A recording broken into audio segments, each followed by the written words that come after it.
இந்த நிகழ்ச்சி மூலமாக உங்களை சந்திப்பதிலே மிகுந்த மகிழ்ச்சி அடைகின்றேன். தொடர்ந்து இந்த செய்தியை பாருங்கள், மற்றவர்களுக்கு அறிமுகப்படுத்துங்கள். கர்த்தருடைய வார்த்தை குறித்து எந்த சந்தேகம் இருந்தாலும் என்னுடைய தொலைபேசியிலே என்னோடு தொடர்பு கொள்ளுங்கள். நான் உங்களுக்கு விளக்கங்களை கொடுக்கிறேன். அது தவிர உங்கள் வாழ்க்கையிலே எந்த பிரச்சனைகள் இருந்தாலும் பிரச்சனைகளை சொன்னால் நாங்கள் அதற்குண்டான வசனங்களை சொல்லி எப்படி ஜெபிக்கலாம், எப்படி ஆசீர்வாதத்தை பெற்றுக் கொள்ளலாம் என்பதை நாங்கள் உங்களுக்கு அறிவிக்க நாங்கள் ஆயத்தமாக இருக்கிறோம். மறவாமல் எங்களோடு தொடர்பு கொள்ளுங்கள், மற்றவர்களுக்கு அதை அறிவுப்படுத்துங்கள். இன்றைக்கு நாம் கர்த்தருடைய வார்த்தையை நாம் தியானிக்க போகிறோம். எபேசியர் 1 அதிகாரம் 17 வசனத்திலிருந்து நாம் சில காரியங்களை நாம் பார்க்க போகிறோம்.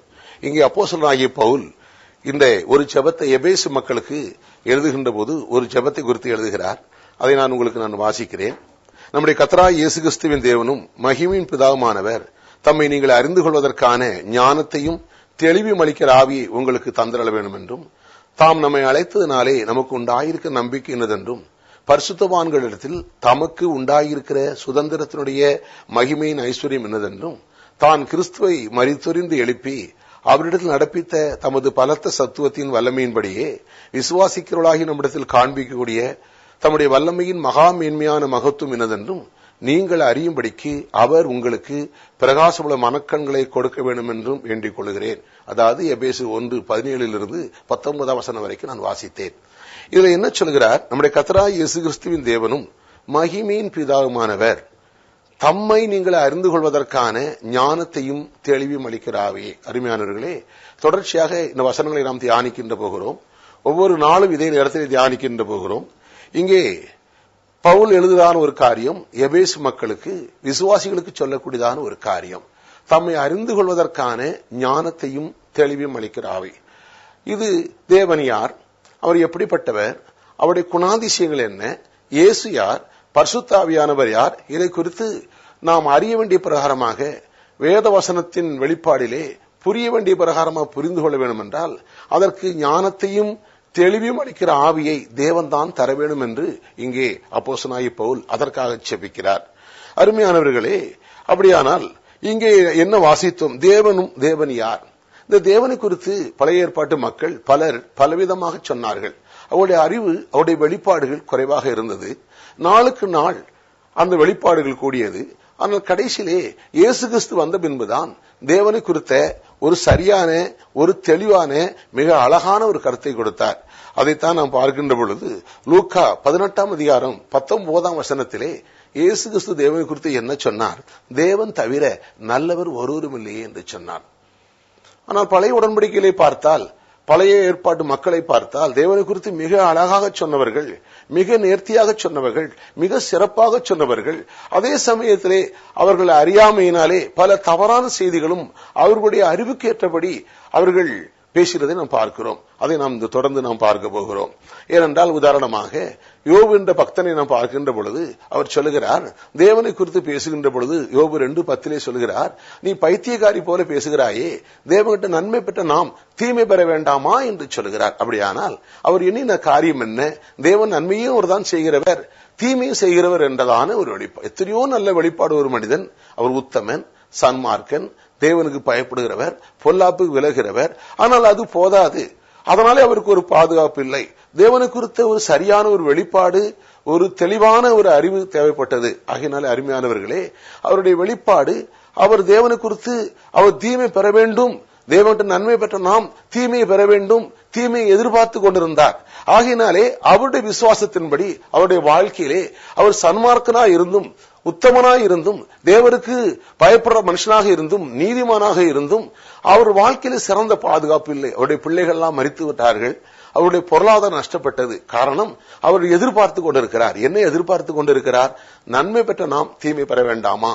ஒரு அவருடைய விசுவாசத்தின்படி அவருக்கு ஆகிறது. ஆனால் யோபை குறித்து யோபுடைய புஸ்தகம் 1 அதிகாரத்தில் நாம் பார்க்கின்ற பொழுது சாத்தான் கேட்கிறான். சாத்தானிடத்தில் ஆண்டு கேட்கின்ற பொழுது சாத்தான் சொல்கிறான் ஆண்டவரை பார்த்து, நீர் அவனுக்கு உண்டான யாவற்றுக்கும் நீ வேலி அடைக்கவில்லையோ, நீ அவனை ஆசீர்வதிக்கிறீர், அவர் சம்பத்து பெறுகிறது என்று சொன்னார். ஆனால் இன்றைக்கு அநேக மக்கள் இயேசு கிறிஸ்துவை ஏற்றுக்கொள்ளும் பொழுது தேவன் எனக்குண்டான யாவற்றிற்கும் வேலி அடைத்திருக்கிறார் என்று அறிவு இருக்குமானால், விசுவாசிக்க முடியுமானால் ஒரு சிறந்த பாதுகாப்பை நான் அறிய முடியும். சரி, இன்று நாம் பார்க்கிறது தேவனை குறித்த ஒரு வெளிப்பாடு. தேவன் யார்? இயேசு கிறிஸ்து தான் மிக அழகா சொன்னார், தாவீது கூட நீங்கள் பாருங்கள், தாவீது சொல்லுகிறார் தன்னுடைய சங்கீத புத்தகத்திலே எத்தனையோ மேன்மையான காரியங்களை சொன்னவர். அவர் சொல்லுகிறார், அவன் தாசனாகி தாவீதை கண்டுபிடித்தேன், என் கை அவரோடு உறுதியாயிருக்கும், அவனை ஆறுகள் மேல் ஆள்முடி வைப்பேன், ராஜாக்களோட இப்படியெல்லாம் சொல்லிக் கொண்டு வருகிறார். உயர்ந்த மேன்மையான காரியங்களை சொன்னவர். பின்பு அதே சங்கீதத்திலே 89 அவர் என்ன சொல்லுகிறார், ஆனாலும் அவனை வெறுத்து விட்டீர், அவனை தள்ளி விட்டீர், அவனை பட்டயத்துக்கு அறுக்காகி விட்டீர், அவனை சத்துருக்கு முன்பாக ஓட வைத்தீர். அவன் வாழ்க்கையில் வந்த எல்லா பிரச்சனைகளுக்கும் தேவன்தான் செய்தார் என்று தேவனை குறித்த ஒரு தெளிவான ஒரு படம் அவருக்கு இல்லை. ஆனால் இயேசு கிறிஸ்து பரலோகத்திலிருந்து பூலோகத்து வந்தபடியினாலே, அவர் தேவனிடத்தில் இருந்தபடியினாலே, தேவனை குறித்த மிக அழகான, மிக நேர்த்தியான ஒரு சிறப்பான ஒரு காரியத்தை அவர் சொல்கிறார். என்ன சொன்னார்? லூக்கா 18:19 என்ன வாசித்தோம்? தேவன் தவிர நல்லவர் ஒருவரும் இல்லையே என்று சொன்னார். பிரியமானவர்களே, நம்முடைய தேவன் நல்லவர். இதை குறித்து நாம் பார்ப்போம். அது மாத்திரமல்ல, லூக்கா 6:35 சொல்லுகின்ற பொழுது அதன் பிற்பகுதியிலே வாசிக்கிறோம், சத்துருக்களை சிநேகியுங்கள், கைமாறு கருதாமல் கடன் கொடுங்கள் சொல்லிட்டு கடைசியில் இயேசு சொல்லுகிறார், நம்முடைய தேவன் எப்படிப்பட்டவராம்? அவர் நன்றி கட்டவர்களுக்கும் துரோகிகளுக்கும் நன்மை செய்கிறவர். அவர் நன்றி கட்டவர்களுக்கும் துரோகிகளுக்கும் நன்மை செய்கிறவர். இந்த வெளிப்பாடு இயேசு கிறிஸ்து தான் வருகிறது. ஏனென்றால் யோபு கூட சொல்லுகிறார், அவர் காயப்படுத்தி காயம் கட்டுகிறார். அவர் காயப்படுத்தி காயம் கட்டுகிறார். அப்படியானா தொட்டு பிள்ளை கிள்றதும் அவர் தான், தொட்டில ஆட்டுறதும் அவர் தானா? இல்ல, அது அறியாமையினால பேசுறது கத்திருக்கு, அறியாமையினால பேசுற வெளிப்பாடு பிள்ளைகளே. ஆகினாலே இயேசு கிறிஸ்து வெளிப்பாடை நாம் பார்க்கின்ற பொழுது தேவன் யாரையும் காயப்படுத்துறது அல்ல, அதுக்கு பதிலாக காயப்பட்ட மக்களை கட்டுகிறவராக, ஆற்றுகிறவராக வந்தார். இயேசு மாம்சத்தில் வெளிப்பட்ட தேவனாக இருந்தார். அவர் இந்த உலகத்திலே வந்து அதை வெளிப்படுத்துற தேவன் யார், எப்படிப்பட்டவர் என்பதை வெளிப்படுத்துகிறார். அதைத்தான் வாசிக்கிறோம். தேவன் எப்படிப்பட்டவர்? லூக்கா 6:35 என்ன சொன்னார்? அவர் நன்றி கட்டவர்களுக்கும் துரோகிகளுக்கு நன்மை செய்கிறவர். எந்த மனிதனா இருந்தாலும் சரி, எவ்வளவு மோசமான மனிதனா இருந்தாலும் சரி, எவ்வளவு கேடுகட்ட நிலையில் இருந்தாலும் சரி, அவன் ஆண்டிட்ட வருகின்ற பொழுது அல்லது வராம இருந்தால் கூட தேவனை பொறுத்தளவில் அவர் நல்லதை செய்கிறார், அவர் நன்மையை செய்கிறார் என்று இயேசு சொன்னார். அது இன்னும் விளக்கமாக சொல்ல போனால் அவர் மத்தியில் சொல்கின்ற பொழுது, பரமபிதா நல்லோர் மேலும் தீயோர் மேலும் மழையை வருஷிக்க பண்ணுகிறவர். நல்லவனுக்கும் தீயவனுக்கும் நல்லவன் தானே அவனுக்கு ஆசீர்வாதம், இவன் கெட்டவன் இவனுக்கு ஆசீர்வாதம் கிடையாது, இவனுக்கு மழை கிடையாது, இவனுக்கு காற்று கிடையாது, இவனுக்கு தண்ணி கிடையாது, அப்படி சொல்றது இல்ல. தேவன் அன்பின் சொரூபியாக இருக்கிறார். அவர் எல்லாருக்கும் நன்மை செய்கிறவராக இருக்கிறார். அதைத்தான் புதிய ஏற்பாட்டிலே இயேசு கிறிஸ்து மூலமாக நமக்கு கிடைத்த ஒரு பெரிய சத்தியம். நாம் தொடர்ந்து நாம் பார்க்க போகிறோம். தேவன் யார்? இந்த தேவனை குறித்த வெளிப்பாடு என்ன? அப்போஸ்தலர் நடபடிகள் 17:25 வாசிக்கின்ற பொழுது அப்போஸ்தலனாகிய பவுல் சொல்கிறார், தேவன் யாராம்? அவர் சகல மனிதனுக்கும் ஜீவனையும் சுவாசத்தையும் சகலத்தையும் கொடுக்கிறவரா.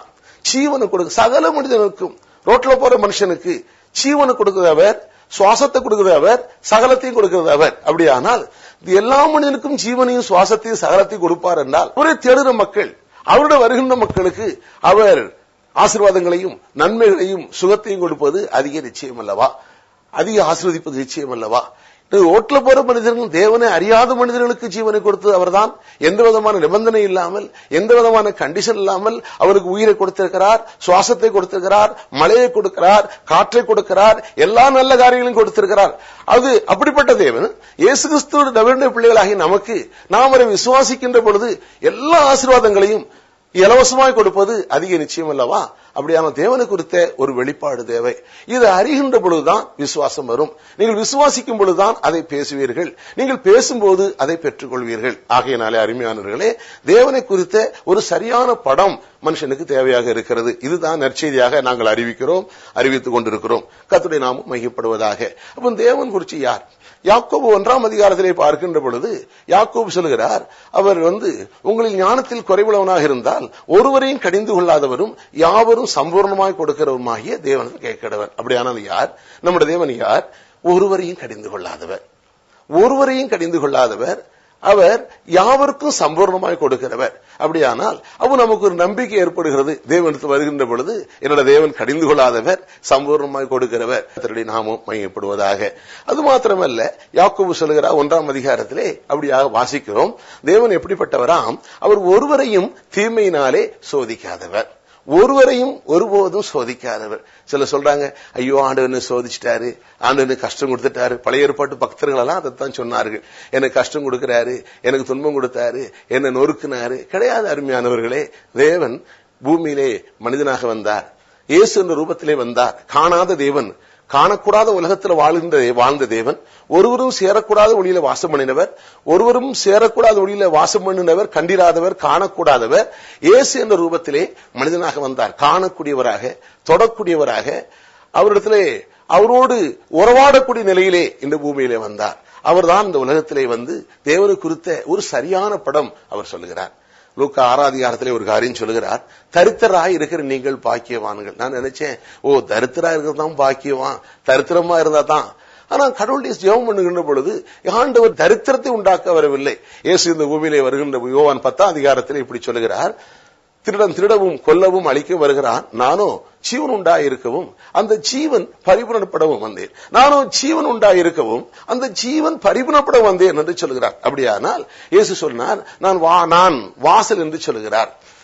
என் வழியா ஒருவன் பிரவேசித்தால் உள்ளும் புறம்பும் மேய்ச்சலை கண்டடைவான். அதாவது உள்ளேயும் ஆசீர்வாதம், வெளியேயும் ஆசீர்வாதம்.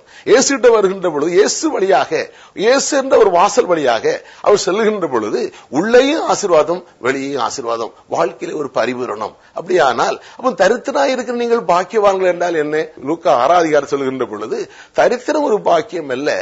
தரித்திரராக இருந்தீர்கள், தரித்திரத்திலிருந்து விடுதலை பெற முடியாமல் தவித்தீர்கள், உங்கள் தரித்திரத்தை தீர்க்கும்படியாக எங்கெங்கோ சென்றீர்கள், யார் யாரிடமோ சென்றீர்கள், யாரும் உங்கள் தரித்திரத்தை தீர்க்க முடியவில்லை.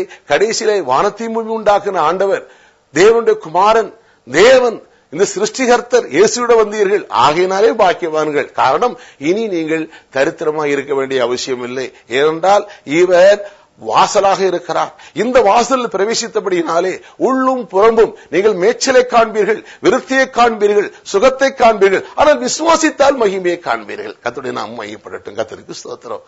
அதான் சொல்லுகிறார், தரித்திரராக இருக்கிற நீங்க பாக்கியம். அப்ப தேவனை குறிச்சி ஒரு வெளிப்பாடு என்ன? இந்த தேவன் தரித்திரர்களை ஐஸ்வர்யவனாக மாற்றுகிறவர். அது மாத்திரமல்ல, அழுகிற நீங்கள் பாக்கியவான்கள். அப்ப அழுகிறவங்க எல்லாம் பாக்கியவான்களா? எத்தனையோ மக்கள் அழுது வாழ்க்கையிலே காரியங்கள் நிறைவேறவில்லை என்ற போது அவர்கள் தன் வாழ்க்கையை முடித்தது உண்டல்லவா?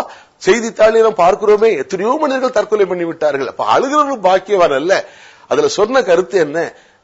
அழுதீர்கள், உங்க வாழ்க்கையில் பிரச்சனைகள், உங்க வாழ்க்கையில் வந்து துன்பங்கள், உங்க வாழ்க்கையில் போராட்டத்தின் மத்தியிலே அழுதீர்கள், எங்கெங்கோ அழுதீர்கள், யாரும் உங்களுக்கு உதவி செய்யவில்லை. இப்பொழுது ஏல்ஷதாய், போதுமானதுக்கு மேலாய் கொடுக்கிறவர், தேவனுடைய குமாரன், வானத்தையும் பூமி சிருஷ்டித்தவர் என்னிடத்தில் வந்தீர்கள், ஆகையினால பாக்கியவான்கள். இனி அழ வேண்டிய அவசியம் இல்லை, நீ அழுது கொண்டிருக்க வேண்டிய அவசியம் இல்லை. ஏனென்றால் அழுகையை மாற்றக்கூடிய ஆண்டவர். கர்த்தருக்கு ஸ்தோத்திரம். இந்த உலகத்தில் எத்தனையோ மக்கள் அழுதார்கள். அழுதவர்களுடைய தேவனை நோக்கி அழுத போது அவர்கள் வாழ்க்கையிலே அவர்கள் அழுததில்லை. மீண்டும் பிரச்சனைகளை மாற்றினார், கஷ்டங்களை மாற்றினார், கண்ணீரை மாற்றினார். ஏனென்றால் அதைத்தான் சொல்கிறார், இனி நீ அழ வேண்டிய அவசியம் இல்லை. ஏனென்றால் அழுது கொண்டிருந்தாய், உன் பிரச்சனை சொல்லி எங்கெங்கோ சொன்னாய், யார் யாரிடமோ சொன்னாய், எங்கெங்கேயோ போயாய், ஒன்றிலேயும் உனக்கு பிரச்சனை தீரவில்லை, அழுது கொண்டிருந்தாய், உன் கண்ணீரை துடைக்க யாருமில்லை. ஆனால் இன்று என்னிடத்தில் வந்தபடியால் பாக்கியவான். ஆகையினால பிரியமானவர்களே, அழுவதனால அல்ல பாக்கியவான், இயேசுவிடம் வந்ததனால பாக்கியவான். ஏனென்றால் இந்த இயேசு உலகத்திலே வந்து எந்த மனிதனையும் பிரகாசிக்கிறவன், எந்த நிலையில் இருந்தாலும், எந்த கஷ்டத்தில் இருந்தாலும், எந்த பிரச்சனையில் இருந்தாலும், எந்த துன்பத்தில் இருந்தாலும் இந்த இயேசு பிரகாசிக்கிறவராக இருக்கிறார். அதனுடைய பரிசுத்த நாமம் மகிமைப்படுவதாக. அதனால்தான் அவர் தேவன் எப்படிப்பட்டவர்? அழுகிற எந்த மனிதனையும் கண்ணீரை துடைக்கிறவராக இருக்கிறார், துன்பத்தை மாற்றுகிறவராக இருக்கிறார், பிரச்சனையை மாற்றுகிறவராக இருக்கிறார். ஆகவே அவர் சொன்னார், நான் ஜீவாதிபதி என்று சொல்கிறார். நானோ ஜீவன் உண்டாயிருக்கவும் அந்த ஜீவன் பரிபூரணப்பட வந்தேன், நான் வாழ்வு கொடுக்க வந்தேன். அந்த வாழ்வு பரிபூரணப்பட்ட வாழ்வு, குறையற்ற வாழ்வு, நிறைவான வாழ்வு, ஒரு தாழ்ச்சி இல்லாதபடி, ஒரு பற்றாக்குறை இல்லாதபடி, ஒரு பிரச்சனை இல்லாதபடி, எல்லா விதத்திலும் நிறைவு கொடுக்கும்படியாக நானோ வந்தேன் என்று ஆண்டவர் சொல்கிறார். நம்ப முடிகிறதா? விசுவாசிக்க முடிகிறதா? அழுகிற நீங்கள் பாக்கியவான்கள். அப்படியானால் அழுது கொண்டிருக்கல, இயேசுவிடம் வந்ததினாலே பாக்கியவான்கள் என்பதை அறிந்து கொள்ள வேண்டும். பசியா இருக்கிற நீங்கள் பாக்கியவான்கள். ஏனென்றால் இந்த பசியை தீர்க்க யாராலும் முடியவில்லை. வாழ்க்கையில பசி, பிரச்சனை, பஞ்சம்.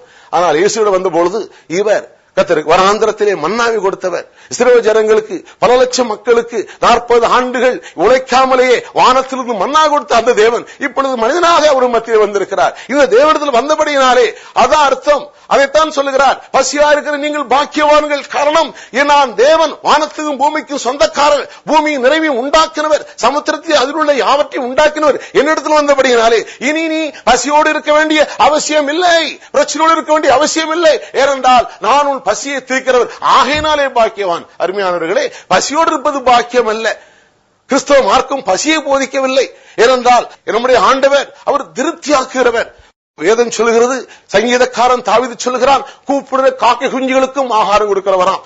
அது காக்காதானே என்று சொல்லி விடுறதில்லை, காக்கை குஞ்சுகளுக்கு ஆகாரம் கொடுக்கிறவராம். அப்படியானால் காக்கை குஞ்சுகளுடைய பசியை கூட திருப்தியாக்குற தேவன் இப்பொழுது மனிதனாக வந்திருக்கிறார். நாம் காணக்கூடிய விதத்திலே, பார்க்கக்கூடிய விதத்திலே, தொடக்கூடிய விதத்திலே இந்த பூமியிலே வந்தார். ஆகையினால் தான் அவருடைய வந்த மக்களை பார்த்து சொன்னார், பசியாக இருக்கிற நீங்கள் பாக்கியவான்கள், ஏனென்றால் சரியான இடத்தில் வந்து விட்டீர்கள். இனி உங்க வாழ்க்கையிலே பசி இருக்காது. நான் என்னை விசுவாசித்தால் உங்க வாழ்க்கையை நான் மாற்றுவேன் என்று சொல்லுகிறார். விசுவாசிக்க முடிகிறதா?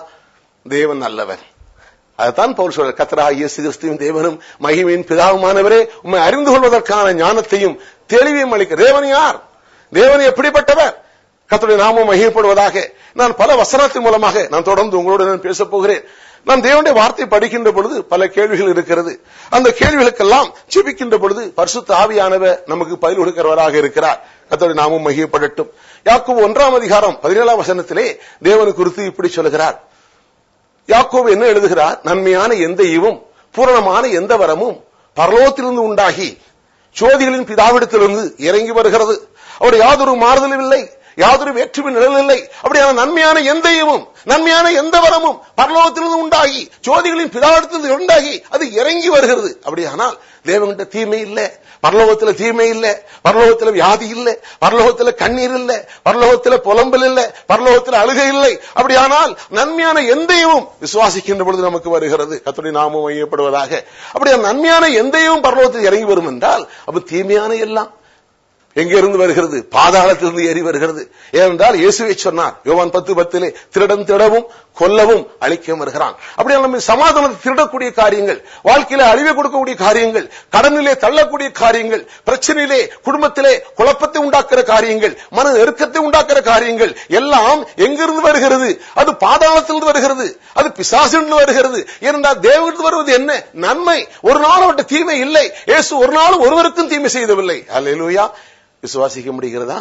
நன்மையான எந்த ஈவும் பூரணமான எந்த வரமும் ஜோதிகளின் பிதாவிடத்தில் இறங்கி வருகிறது. அவர்கிட்ட யாதொரு மாறுதலும் இல்லை, யாதொரு வேற்றுமை நிழல் இல்லை.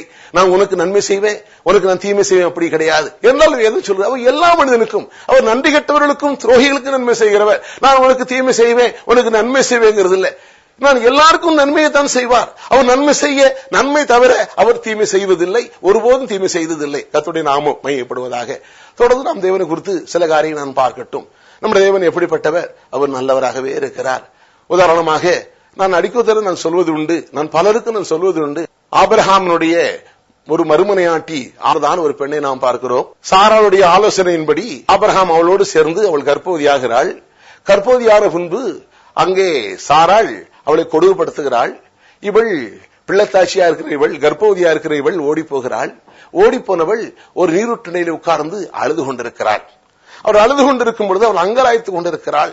எகிப்தின் அடிமை பெண்ணாகிய ஆகார் சாராளுடைய ஆலோசனையின்படி ஆபிரகாமுக்கு மறுமனையாட்டிய போல வந்தவள், ஆபிரகாமாலே கர்ப்பவதியானவள் இப்பொழுது எல்லாராலும் புறக்கணிக்கப்பட்டு, எல்லாரும் தள்ளப்பட்டு, எல்லாராலும் வெறுக்கப்பட்டு, மனம் கசந்தவளாக, மனவேதனை உள்ளவளாக, கிளேசப்பட்டவளாக, அவருடைய வாழ்க்கையில் அங்கராய்க்கிறவளாக அவள் அந்த நீரூற்றண்டையிலே அழுது கொண்டிருந்த பொழுது நம்முடைய தேவன் எப்படிப்பட்டவர் பாருங்க. நன்றி கெட்டவர்களுக்கும் துரோகிக்கு நன்மை செய்கிறவர், விழுகிற யாவரையும் தாங்குகிறவராம், மடங்கடிக்கப்பட்ட யாவரையும் தூக்கி விடுகிறவராம், சிறியவனை புலியிலிருந்து எடுக்கிறவராம், எளியவனை குப்பையிலிருந்து உயர்த்துகிறவராம், அவரை பிரபுக்களும் ராஜாக்களும் உட்கார வைக்கிறவராம். இப்படி வேதம் சொல்கிறது. இந்த தேவன் அந்த ஆகாரை சந்திக்கிறார்.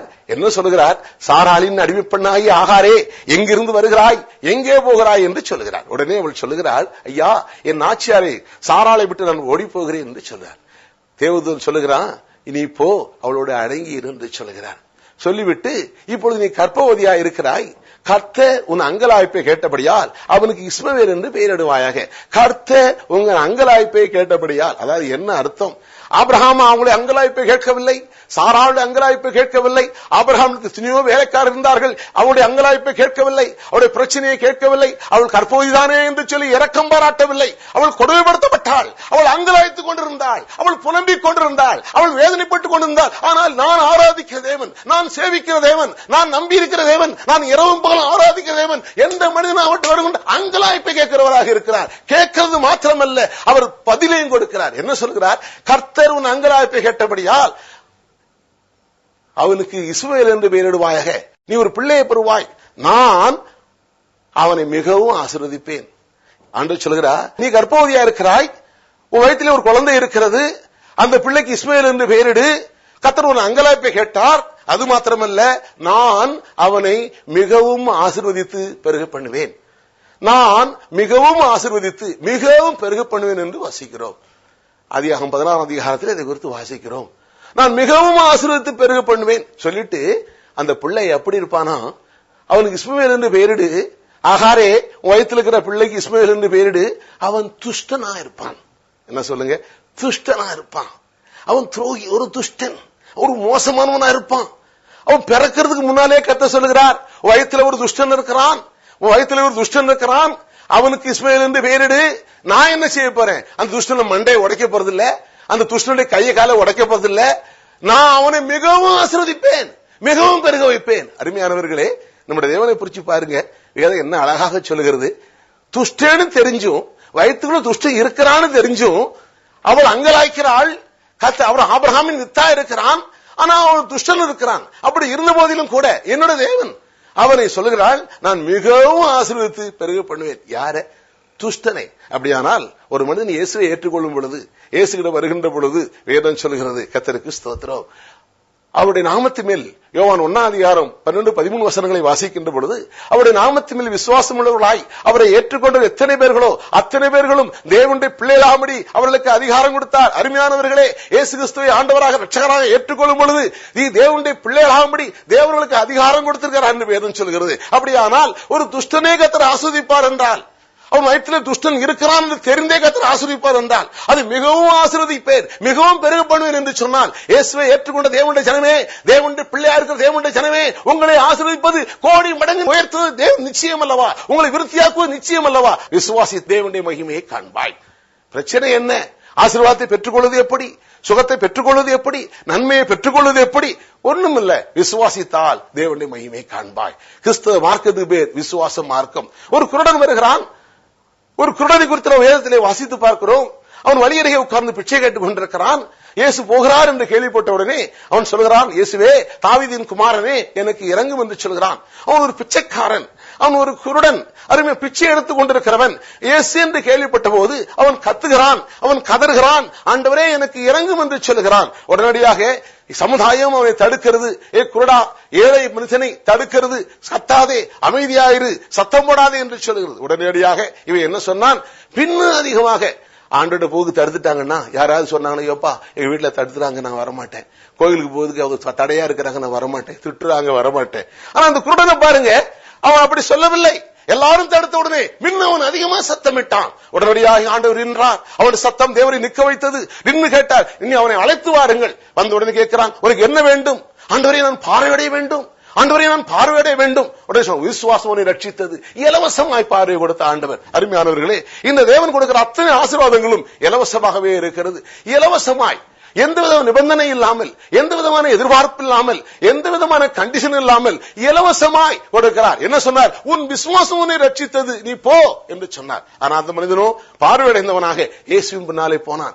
ஏனென்றால் இவன் பார்வையை பெற்றுக் கொண்டான். இனி இயேசுவின் பின்னாலே போனால் இந்த எனக்கு பார்வையை கொடுத்தவர் எனக்கு வாழ்வை கொடுப்பார், சுகத்தை கொடுப்பார், விருத்தி கொடுப்பார், நன்மை கொடுப்பார் என்று ஒரு விசுவாசம் வந்தபடினாலே அவன் இயேசுவின் பின்னாலே போய் கொண்டிருக்கிறான். அருமையானவர்களே, ஆக நான் நம்முடைய தேவன் யார்?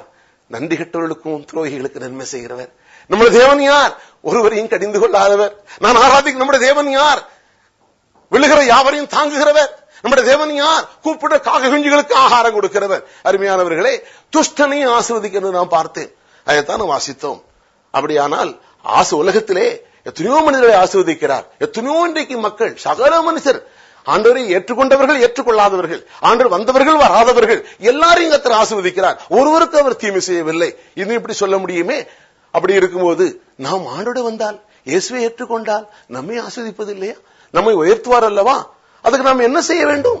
ஒன்றுமில்லை. அதான் சொன்னார், தேவன் தன்னுடைய ஒரே பேரான குமாரனை விசுவாசிக்கிறது எவனோ, இயேசுநாதர் சொன்ன வார்த்தை. தேவன் தன்னுடைய யோவான் 3:16 எல்லாருக்கும் தெரிந்த வசனம். தேவன் தன்னுடைய ஒரே பேரான குமாரனை விசுவாசிக்கிறவன் எவனோ, எவனோ எவ்வளோ யாராயிருந்தாலும், எந்த நிலையில் இருந்தாலும், எந்த சூழலில் இருந்தாலும், எந்த அடிமட்டத்தில் இருந்தாலும் அவன் கெட்டு போகாமல் வாழ்வடையும்படிக்கு இயேசுவை தந்தருளி இவ்வளவா இந்த உலகத்தில் அன்பு கூர்ந்தார். அருமையானவர்களே, இவ்வளவா இந்த உலகத்தில் அன்பு கூர்ந்தார். விசுவாசிக்கிறேன் எவனோ. பழைய ஏற்பாட்டில் பாருங்க, பிரமாணங்கள், சட்டங்கள், திட்டங்கள், யூதனுடைய மார்க்கம், அது வாழ்ந்தால் உனக்கு ஆசீர்வாதம், அது ஜீவித்தா ஆசீர்வாதம், நடந்தா ஆசீர்வாதம். ஆனா இயேசு கிறிஸ்து என்ன சொல்கிறார்? தேவன் தன்னுடைய ஒரே பேரான குமாரனை விசுவாசிக்கிறவன் எவனோ எவ்வளோ அவன் கெட்டு போகாமல் வாழ்வடையும்படி அவரை தந்தருளி இவ்வளவா இந்த உலகத்தில் அன்பு கூர்ந்தார், இவ்வளவா இந்த உலகத்தில் அன்பு கூர்ந்தார். ஆகையினாலே இது தேவன் எப்படிப்பட்டவர்? துஷ்டர்களை ஆசீர்வதிக்கிறவர். இயேசுவை ஏற்றுக்கொண்டால் நீங்க தேவனுடைய பிள்ளைகள். அருமையானவர்களை நாம் ஜெபிக்கலாமா? இன்றைக்கு யாராவது இதே அன்பு, இந்த ஆசீர்வாதம் தேவையா? என் வாழ்க்கையில் விருத்தி வேணும் என்று விரும்புகிறீர்களா? ஏன் நீங்கள் ஆண்டவருக்கு ஒப்பு கொடுக்க விரும்புகிறீர்களா? நான் சொல்ற ஜெபத்தை சொல்லுகிறீர்களா? சொல்லுங்க. இயேசுவே என் உள்ளத்துல வாரும். துஷ்டரையும் ஆசீர்வதிக்கிற தேவன், நன்றி கெட்டவர்களுக்கும் துரோகிக்கு நன்மை செய்கிற தேவன். ஆண்டவரே, நம்மிடத்தில் வருகிறேன். ஆண்டவரே, என்னை ஆசீர்வதியும், என் உள்ளத்துல வாரும், என்னை ஏற்றுக்கொள்ளும், இந்த நாளில் என்னை ஆண்டு கொள்ள முடியாம என்னை அழைக்கிறேன். இயேசுவே, என்னிடத்தில் வருகிறவனை புறம்பே தள்ள மாட்டேன் என்று சொன்னீரே. இயேசுவே, உம்மிடத்தில் வருகிறேன், என்னை ஏற்றுக்கொண்டதுக்காக உமக்கு நன்றி, உமக்கு நன்றி. கர்த்தருக்கு ஸ்தோத்திரம். பிரியமானவர்களே, இப்பொழுது இந்த ஜெபத்தை நீங்கள் பண்ணினீர்கள், நீங்கள் அற்புதமான சுகத்தை பெற்றீர்கள். இப்பொழுது உங்கள் சுகத்துக்காக நான் ஜெபிக்க போகிறேன். ஒரு பெரிய ரகசியத்தை சொல்கிறேன், கேளுங்கள். நீங்கள் இப்பொழுது ஜெபிக்கின்ற பொழுது, நான் ஜெபிக்கிறதை விட நீங்கள் ஜெபிக்கின்ற பொழுது கடவுள் உங்களுக்கு அற்புதமான சுகத்தை கொடுக்க போகிறார். எப்படி? எனக்கு சத்தியம் தெரியும், நான் போதிச்சு கொண்டிருக்கிறேன். உங்களுக்கு தெரியல, நீங்க குழந்தை. யார் அதிகமா தூக்குவாங்க? 25 வயசு வாலிபனை யாரும் தூக்க மாட்டாங்க, குழந்தையத்தான் தூக்குவாங்க. சத்தியம் தெரியாதனால அம்மானு கூப்பிட்டா, ஐயோ அந்த குழந்தைக்கு பேச தெரியல, கத்த தெரியல, அப்படி இல்ல, மானு கொத்துனா உடனே என்ன செய்யறா? தாய் வந்து தூக்கி அவனுடைய பால் கொடுக்கிறா. இலவசமாய் பால் கூட நிபந்தனையே கிடையாது. தாய் கொடுக்கிற பால் இலவசம், அவர் கொடுக்கிற எல்லாமே இலவசம். தாயை விட கோடி மடங்கு அன்புள்ள தேவன், அவர் கொடுக்கிற அத்தனை ஆசீர்வாதங்களும் இலவசம். நீங்கள் இப்போது ஜெபியுங்கள். நீங்கள் உங்க தலைமையில் நீங்கள் கை வைத்துக் கொள்ளுங்கள். சொல்லுங்கள், நான் சொல்றபடி நான் உங்களுக்கு உதவி செய்கிறேன். நீங்கள் ஜெபியுங்கள். வியாதியா, பிரச்சனையா, இப்போ நீங்களே ஜெபியுங்கள். நீங்களே அற்புதத்தை பெறுவீர்கள். ஜெபிக்கலாமா? நான் சொன்ன முறையை சொல்லித் தருகிறேன், நீங்களே ஜெபித்துக் கொள்ளுங்கள். கர்த்தாவே ஸ்தோத்திரம். பிதாவை தலைமையில் கை வைத்திருக்கிற மக்களுக்காக நான் ஜெபிக்கிறேன்.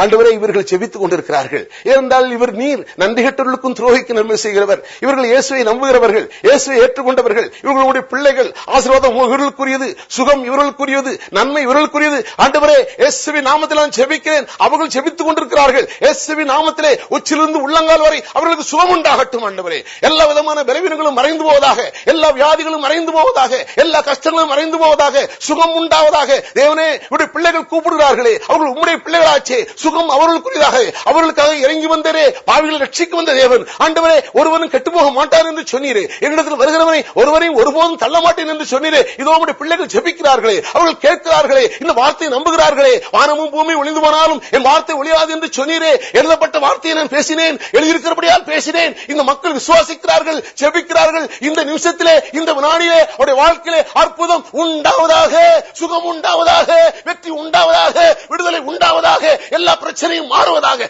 தேங்க்யூலா, நன்றி ஆண்டவரே. பிதாவே, உமக்கு ஸ்தோத்திரம். ஜெபித்த மக்கள் சுகத்தை பெற்றதுக்காக நன்றி. அருமையானவர்களே, நீங்கள் சுகத்தை பெற்றிருந்தால் என்னோட தொலைபேசியிலே கான்டாக்ட் பண்ணுங்கள். இன்னும் உங்களுக்கு விளங்கவில்லை என்றால் நாங்கள் சொல்லித் தருகிறோம். மற்றவர்களுக்கு அறிவுப்படுத்துங்கள். கர்த்தர் உங்களை ஆஸ்வதிப்பார். நாளைக்கு இதே நேரத்திலே சந்திப்போம். கர்த்தர் தாமே உங்களுக்கு உதவி செய்வாராக. ஆமென்.